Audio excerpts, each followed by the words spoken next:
நீங்க 12th முடிச்சுட்டு காலேஜுக்கு போறீங்களா? அப்போ உங்களுக்கு தான் இந்த வீடியோ. என்ன அப்படின்னா, நான் காலேஜ் ஜாயின் பண்ணும்போது என் ரிலேட்டிவ்ஸ் கிட்டயா இருக்கட்டும், என் ஃப்ரெண்ட்ஸ் கிட்டயா இருக்கட்டும், காலேஜ் படிச்சுட்டு இருக்கவங்க கிட்ட கேட்பேன். எதுக்காக காலேஜ் போறீங்க? அடுத்து காலேஜ் முடிச்சுட்டு என்ன பண்ண போறீங்க? அப்படிலாம் கேட்பேன்.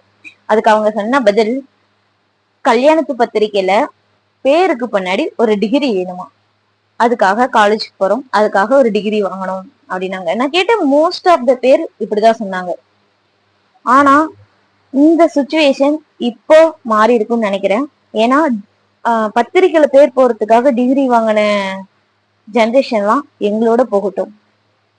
ஏன் அப்படின்னா, காலேஜ் லைஃப் தான் உங்க லைஃபோடைய பேஸ்மெண்டே, உங்க கரியரோட பேஸ்மெண்டே.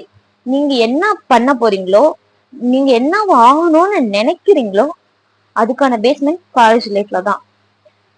ஏன்னா நாங்கெல்லாம் படிச்சது ஒன்னா இருக்கு, வேலை செய்யறது ஒன்னா இருக்கு.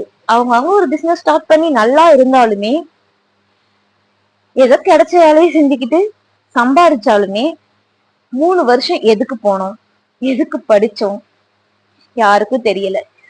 இப்ப இருக்க நீங்க என்ன கேட்டு பாருங்களேன், எல்லாருமே இதுதான் புலம்பிட்டு இருக்காங்க. என் ஃப்ரெண்ட்ஸா இருக்கட்டும், ரிலேட்டிவ்ஸா இருக்கட்டும், அப்படி யாரெல்லாம் சொன்னாங்களோ அவங்க எல்லாம் இதுதான் புலம்பிட்டு இருக்காங்க. சோ உங்க லைஃப் இப்படி இருக்க கூடாது. அதுக்கு நீங்க என்ன பண்ணும் அப்படின்னா, நீங்க என்ன ஆகணும்னு நினைக்கிறீங்களோ அதை எடுத்து படிங்க. உங்களுக்கு டாக்டர் ஆகணும்னா நீங்க நீட் எடுத்து படிங்க. அதே உங்களுக்கு அக்ரிகல்ச்சர் தான் பிடிச்சிருக்கு அப்படின்னா அது ஓரியன்டா படிங்க. சமைக்கிறது பிடிச்சிருக்குன்னா கேட்டரிங் படிங்க. உங்களுக்கு மேக்கப் பண்ணதான் பிடிச்சிருக்கு அப்படின்னா பியூட்டிஷியன் படிங்க. அதுல தப்பே கிடையாது. ஆனா நீங்க என்ன ஆகணும்னு நினைக்கிறீங்களோ அத படிங்க. உங்களுக்கு பிடிச்சது படிங்க, பிடிச்சு படிங்க.